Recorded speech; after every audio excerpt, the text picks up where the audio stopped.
Hi, everybody, and welcome back for another chapter of Sri Nisargadatta Maharaj's I Am That. And today we will be looking at chapter 72.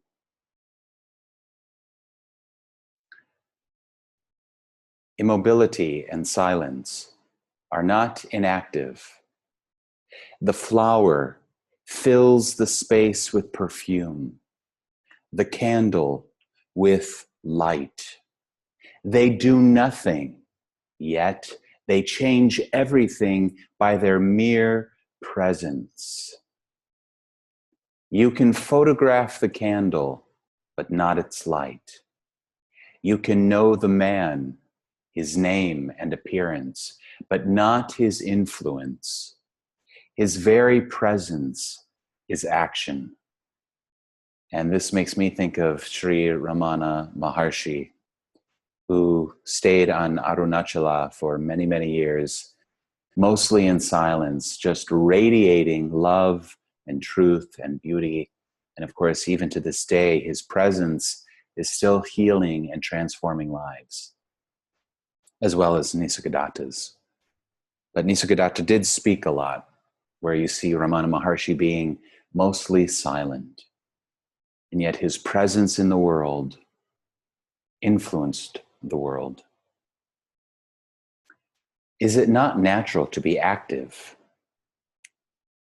Everybody wants to be active, but where do his actions originate? There is no central point.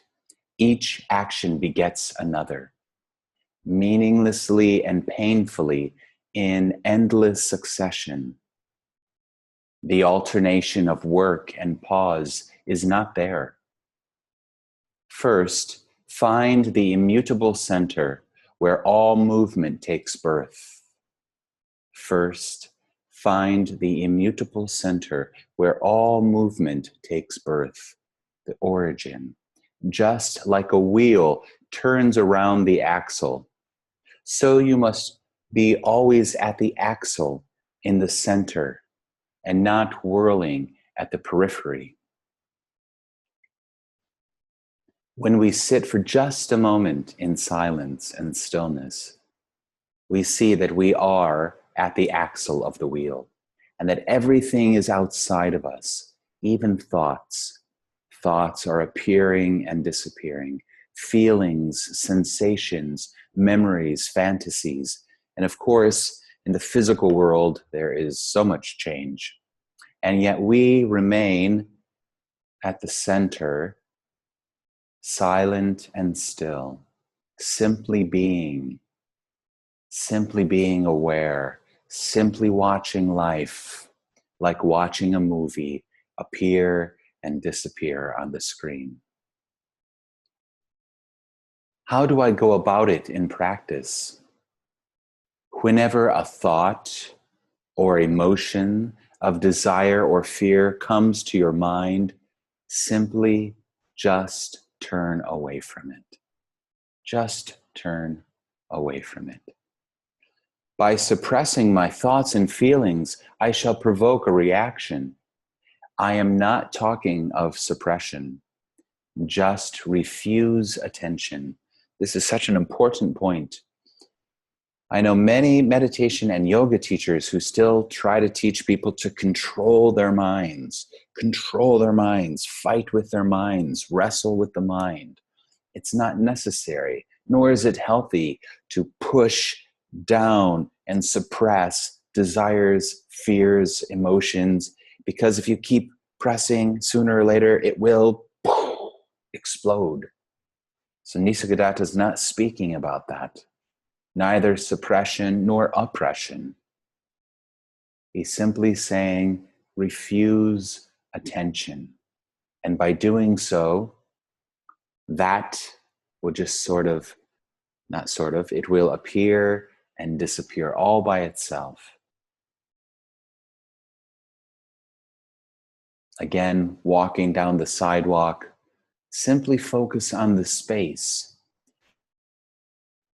Don't keep looking at every person and studying them and getting involved with them. Just like thoughts, let them come and let them go. It doesn't matter if they are there or not. because you are focused on the space in between thoughts. Right now, if I stop speaking for 5 seconds, you will be aware that you are aware without thought, without speaking. There's just that stillness and silence, all pervasive, always present. So let us experiment and verify that. 5 seconds of silence.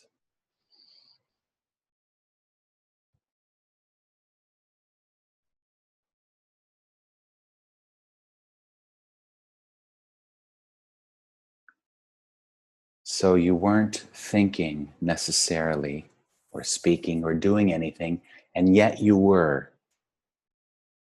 You were conscious.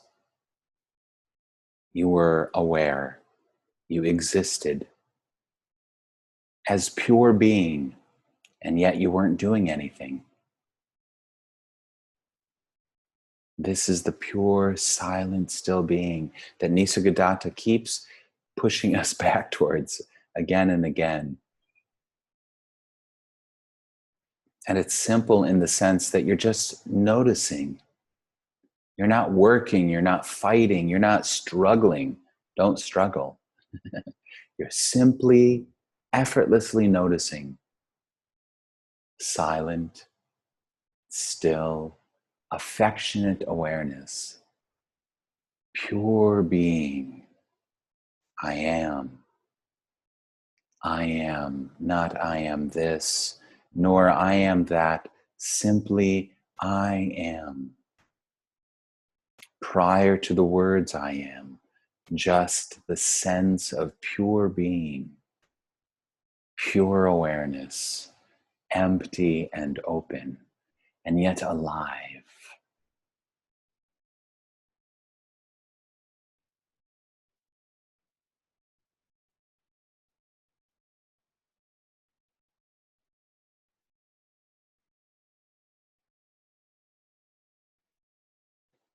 Touching upon your God nature, your divine nature. Connected with the source of life, with the infinite potentiality.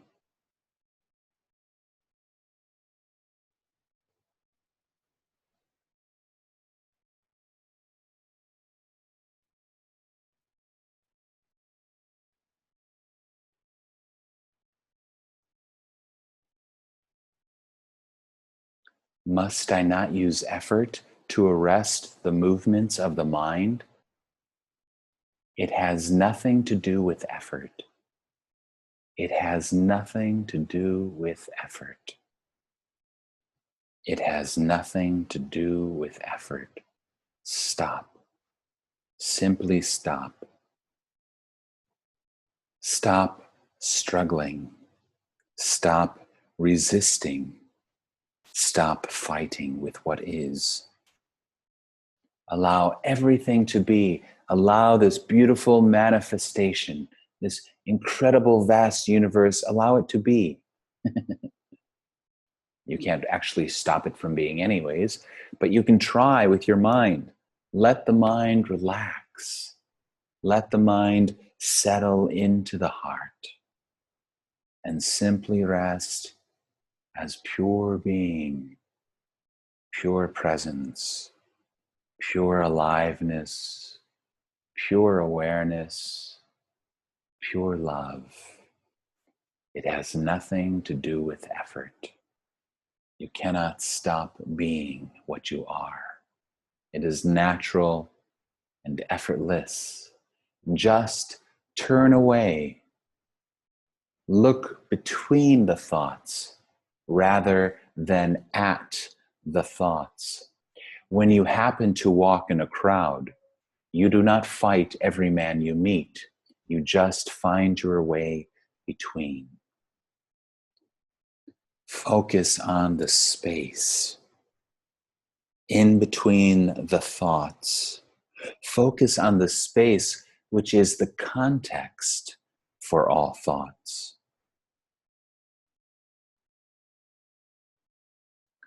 If I use my will to control the mind, it only strengthens the ego. Of course, when you fight, you invite a fight. When you fight, you invite a fight. But when you do not resist, you meet with no resistance. When you refuse to play the game, you are out of it.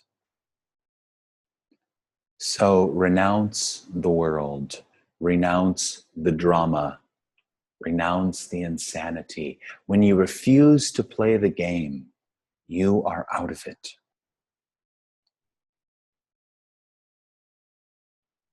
Stop resisting. Stop trying to control or manipulate anything in your experience, either internally or externally.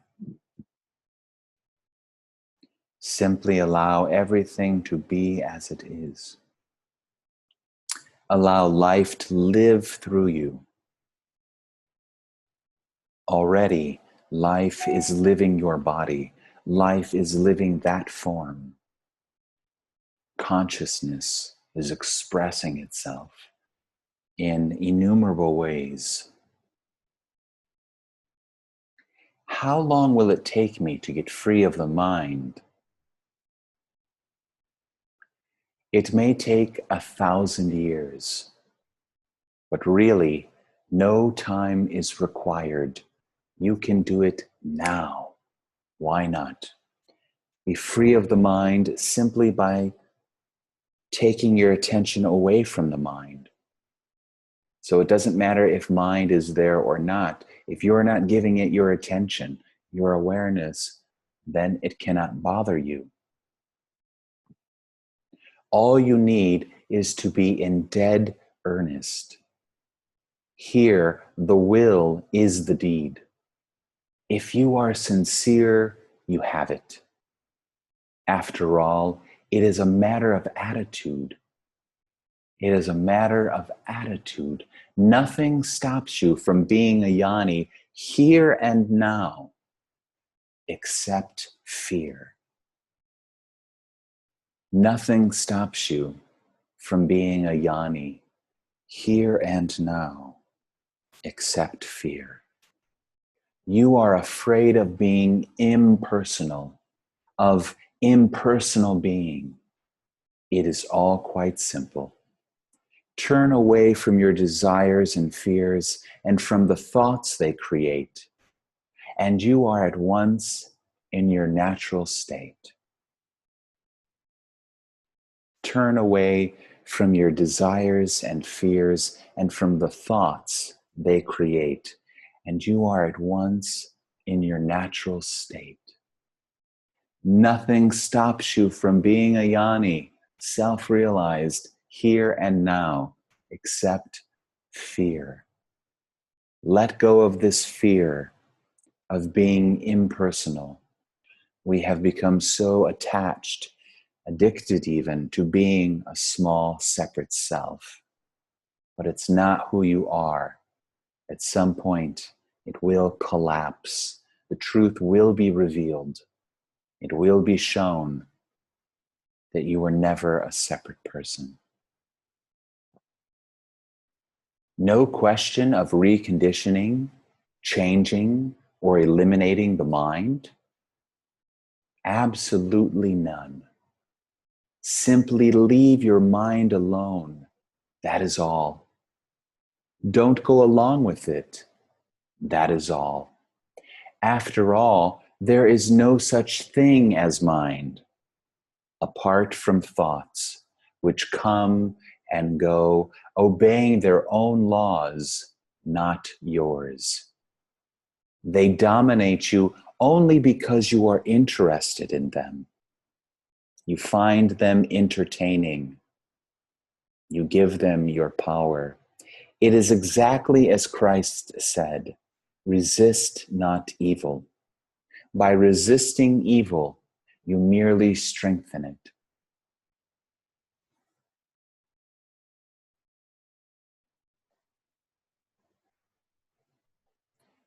What I am asking you to do is to put an end to the person. Simply wake up and see things as they are. You are no longer a person. Nothing stops you from being a Yanni, self-realized, here and now, except fear. Don't be afraid of being impersonal being, impersonal awareness, empty of self. It is all quite simple. Simply turn away from your desires and fears and from the thoughts they create, and you are at once in your natural state. Om. Om. Om.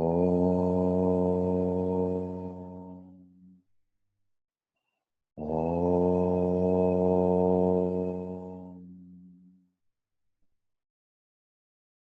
Shanti, Shanti, Shanti. Om. Peace, peace, peace. Thank you, Nisargadatta Maharaj. Thank you, everybody. See you again for another chapter of I Am That. Namaste. Choose love, not fear. Choose love, not fear. Choose that which is true and real, not that which is false and unreal. Namaste.